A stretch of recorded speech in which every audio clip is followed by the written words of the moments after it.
मार्च 1993। MP के चंबल के एक पिछड़े हुए गांव में एक लड़का रहता था, कच्चे घर में जिसकी छत खराब है। पैसा नहीं है, पर उससे भी बड़ी दिक्कत यह है कि वहाँ पढ़ाई का कोई माहौल ही नहीं है।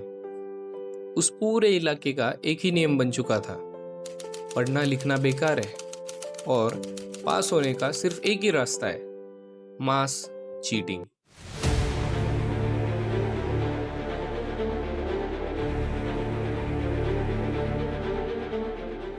बच्चे साल भर किताबों को छूते तक नहीं थे, क्योंकि उनका नजरिया ही ये था कि जब बोर्ड एग्जाम आएगा तो पूरा गांव दीवारों पर चढ़कर नकल करवाएगा और सब पास हो जाएंगे। वो लड़का इसी सिस्टम का हिस्सा था। लेकिन उस साल कुछ अलग हुआ।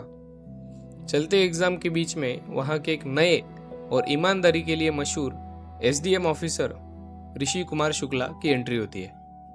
ऋषि कुमार शुक्ला अपने पुलिस फोर्स के साथ पूरे स्कूल को घेर लेते हैं और चल रही मास चीटिंग को एक झटके में रोक देते हैं। कोई नकल नहीं, कोई शॉर्टकट नहीं। नतीजा क्या होता है पता है? वो लड़का 12th के बोर्ड एग्जाम में बुरी तरह फेल हो जाता है। अब यहां से ध्यान से सुनना। उस स्कूल के बाकी सारे लड़के गुस्से में पागल हो गए थे, किस्मत को कोस रहे थे और एसडीएम ऋषि कुमार शुक्ला को गालियां दे रहे थे कि उन्होंने उनका साल खराब कर दिया। लेकिन उस एक फेल हुए लड़के ने सबसे अलग सोचा। उसने गुस्सा करने की जगह सोचा, मुझे इस ऑफिसर से नफरत नहीं करनी, मुझे इस एसडीएम ऋषि कुमार शुक्ला जैसा बनना है, जिसके एक साइन से पूरा इलाका कांपता है। वो फेल होने वाला लड़का आगे चलकर बनता है आईपीएस मनोज कुमार शर्मा। इलाका वही था, गरीबी वही थी, फेल तो सब हुए थे, पर बाकी बच्चों ने उस ऑनेस्ट ऑफिसर को देखकर ये सोचा कि ये हमारे किस्मत की रुकावट है, और मनोज ने उसी को अपनी जिंदगी बनाने का फ्यूल बना लिया। दुनिया में रिसोर्सेस की कमी नहीं है मेरे भाई, दिक्कत आपके उस लेंस में है जिससे आप इस दुनिया को देख रहे हो, और इसी को हम कहते हैं पर्सपेक्टिव।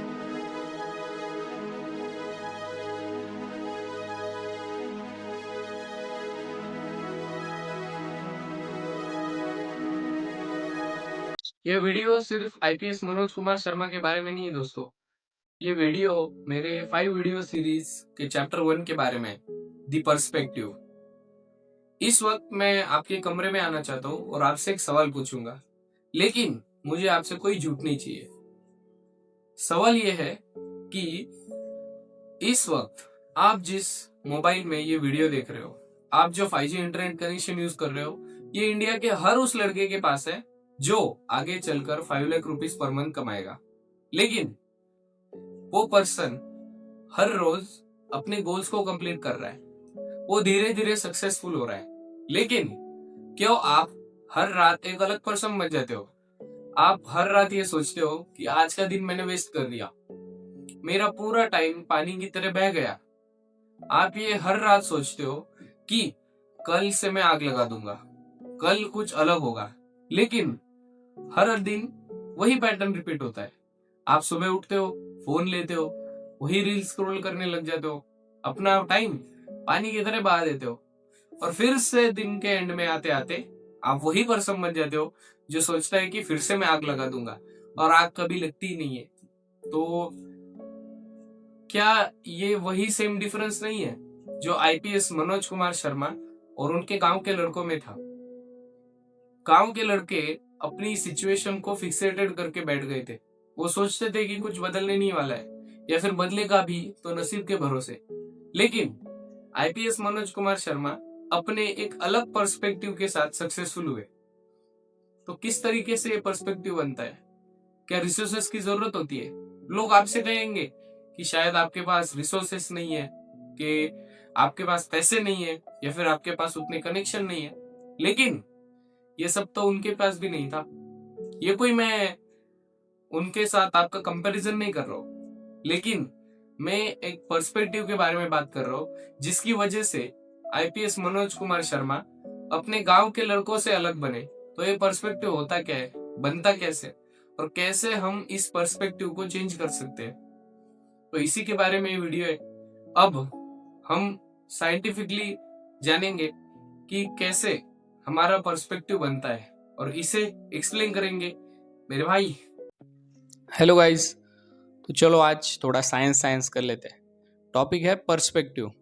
तो इसे हम मेजर 4 पॉइंट से समझेंगे। फर्स्ट, कि न्यूरो साइंटिफिकली पर्सपेक्टिव होता क्या है। सेकंड, कि किसी का पर्सपेक्टिव बनता कैसे है। थर्ड, कि कोई अपने पर्सपेक्टिव को बदल क्यों नहीं पाता। और लास्ट में हम ये सीखेंगे कि न्यूरो साइंटिफिकली कोई अपने पर्सपेक्टिव को बदल कैसे सकता है।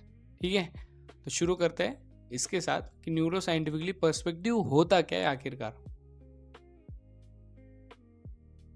तो देखो, दिमाग के लिए पर्सपेक्टिव कोई जज्बात या फिर विचार नहीं है। न्यूरो साइंस की भाषा में पर्सपेक्टिव आपका प्रिडिक्टिव प्रोसेसिंग फिल्टर या फिर कॉग्निटिव स्कीमा है। तो देखो, दिमाग या फिर ब्रेन जो है वो एक अंधेरे बंद कमरे में बैठा हुआ है जिसे हम स्कल कहते हैं। अब इस स्कल के बाहर क्या हो रहा है उसका उसे कोई भी आइडिया नहीं है। ये उसे कैसे पता चलता है कि हमारे जो 5 सेंसेस है ये इलेक्ट्रोकेमिकल सिग्नल्स भेजते हैं हमारे ब्रेन के पास। अब इन सिग्नल का अपने आप में कोई भी मतलब नहीं है, लेकिन ये सिग्नल्स ट्रैवल करते हैं न्यूरॉन के थ्रू जो कि ब्रेन के सेल्स है। अब जब एक सिग्नल किसी पर्टिकुलर न्यूरल नेटवर्क से निकलता है, जैसे कि एक सेम पाथ से निकलता है, तो उसे न्यूरल नेटवर्क कहते हैं।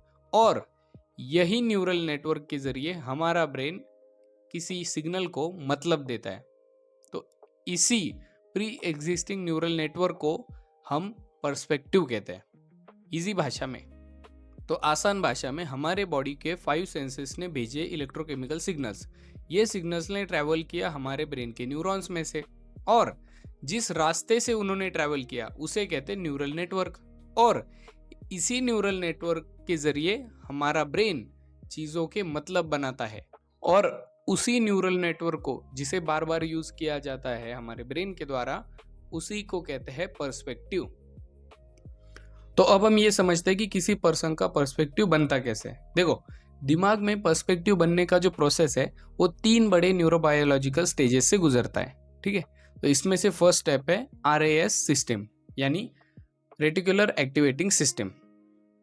हर सेकेंड हमारे दिमाग में करोड़ों बिट्स का डेटा आता रहता है सिग्नल्स के थ्रू। अब अगर हमारा ब्रेन ये सारे इंफॉर्मेशन को प्रोसेस करता रहेगा तो उसमें बहुत ज़्यादा एनर्जी और टाइम वेस्ट होगा। तो इसी प्रॉब्लम से बचने के लिए हमारे ब्रेन के पास एक RAS सिस्टम है जो क्या करता है कि जो 99% डेटा है उसे पहले ही ब्लॉक कर देता है, और ब्रेन के पास सिर्फ उतना ही डेटा भेजता है जिसे हमारा दिमाग सर्वाइवल के लिए ज़रूरी समझता है। तो इसी तरीके से RAS हमारे ब्रेन तक उतना ही डेटा भेजता है जो सर्वाइवल के लिए ज़रूरी हो। अब आ जाते हैं दूसरे स्टेज पे, जो है सिनेप्टिक डेंसिटी और हेबियन लर्निंग। देखो, जब आप बचपन से किसी माहौल में रहते हो, किसी तरह की बातें सुनते हो या बार बार एक ही इमोशन फील करते हो, तो दिमाग के स्पेसिफिक न्यूरॉन एक साथ फायर होते हैं। जैसे न्यूरो साइंस की भाषा में कहा जाता है कि neurons that fire together wire together. इसे हेबियन प्लास्टिसिटी कहते हैं कि बार बार फायर होने से न्यूरॉन्स के बीच में एक मजबूत जोड़ बन जाता है जिसे सिनेप्स कहते हैं।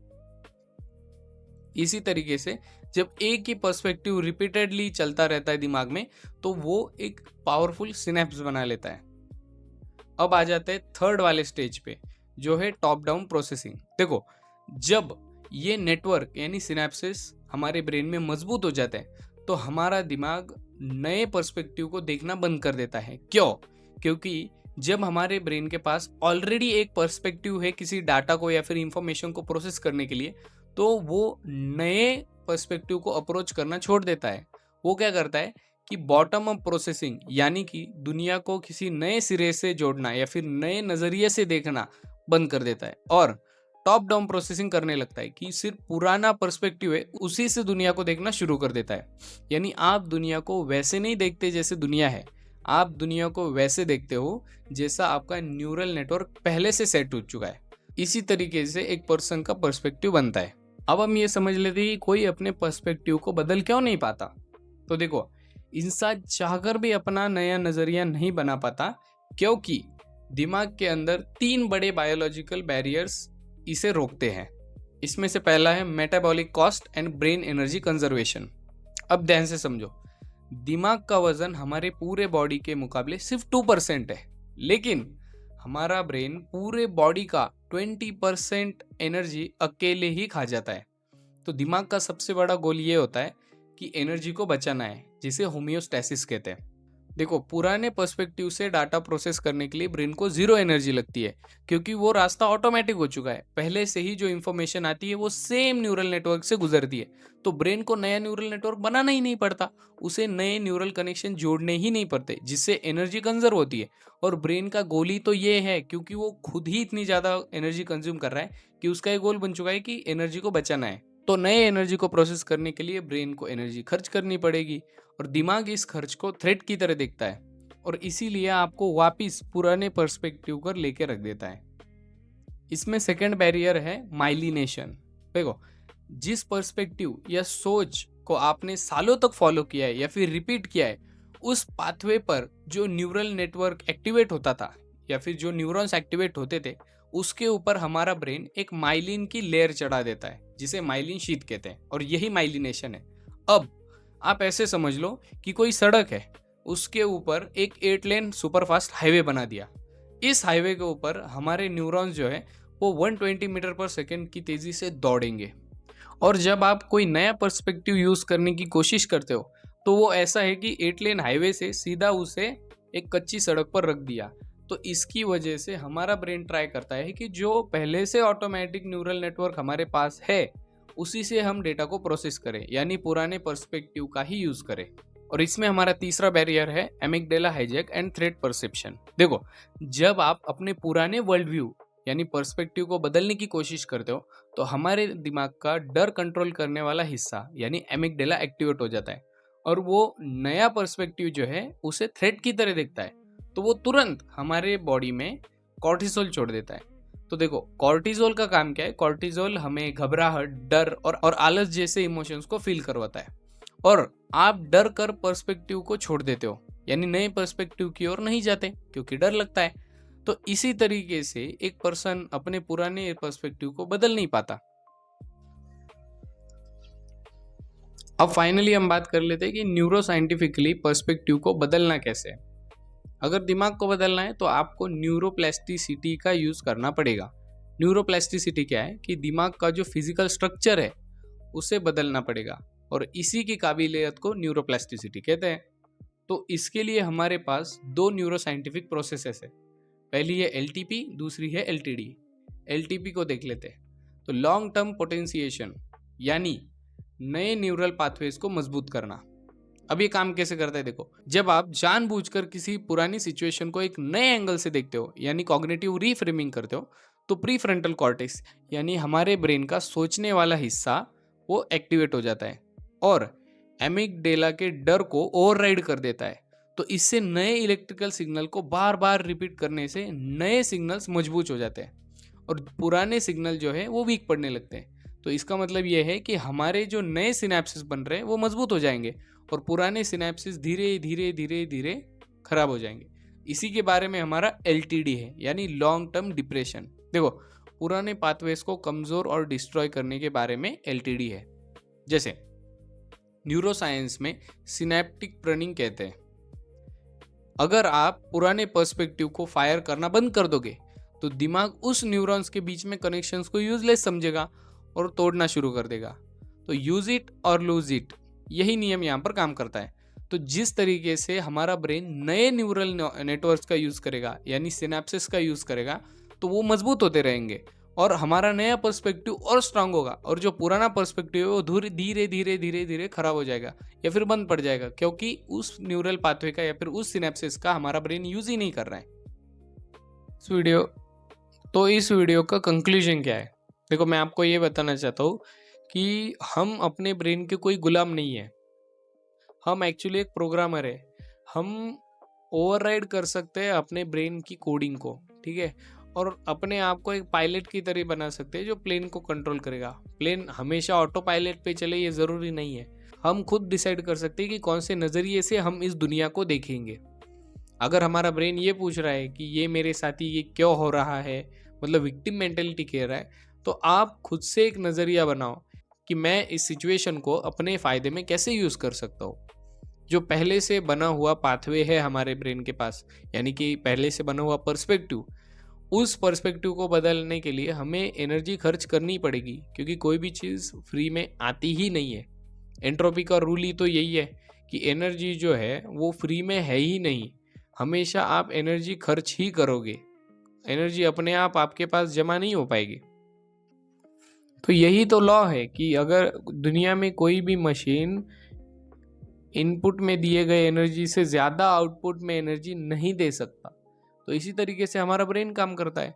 वो इनपुट में एनर्जी ज़्यादा लेता है लेकिन बाहर कम एनर्जी छोड़ता है। तो हमें अपने आप से खुद से ज़्यादा एनर्जी लगानी पड़ेगी नए न्यूरल कनेक्शन को बनाने के लिए। तो इससे आप ऐसे करो कि शुरुआत में आपको नया पर्सपेक्टिव बनाने में बहुत मुश्किल लगेगा। आपके न्यूरल नेटवर्क के जो नए सिग्नल्स है वो बहुत ही स्लो चलेंगे, लेकिन जितना आप इसे रिपीट करोगे ब्रेन धीरे धीरे इससे अडेप्ट होगा और इस पर एक माइलिन शीट चढ़ा देगा और धीरे धीरे यही डिफ़ॉल्ट मोड बन जाएगा। तो इसमें एनर्जी कम खर्च होगी। तो इसी तरीके से आप अपने पर्सपेक्टिव को धीरे धीरे चेंज करो। तो अभी के अभी बिना एक सेकंड वेस्ट करे नीचे कमेंट सेक्शन में जाओ, पूरी ऑनेस्टी के साथ लिखो कि आपका डिफ़ॉल्ट लेंस कौन सा था। क्या आप एक्सट्रीमली एम्बिशियस थे, या फिर आप विक्टिम मेंटेलिटी वाले थे, या फिर आप चीप शॉर्टकट ढूंढने वाले पर्सन थे, या फिर आप एक्सट्रीमली फियर में रहने वाले पर्सन थे। इससे होगा क्या कि देखो, जब आप किसी गलती को पब्लिकली स्वीकार कर लेते हो तो आपका ब्रेन उस पुरानी प्रोग्रामिंग को तोड़ना शुरू कर देता है, क्योंकि वो शेम की फीलिंग से कनेक्टेड है। ठीक है, तो कमेंट करो, अपना नया न्यूरल पाथवे एक्टिवेट करो। और अगर चाहते हो कि अपना कोई दोस्त इसे न्यूरल नेटवर्क के जाले में फंसा हुआ है जो कि उसे डिक्लाइन की ओर लेके जा रहा है, तो उसे भी ये वीडियो शेयर कर देना। बाकी मिलते हैं बॉस अगले वीडियो में, अगले पार्ट में।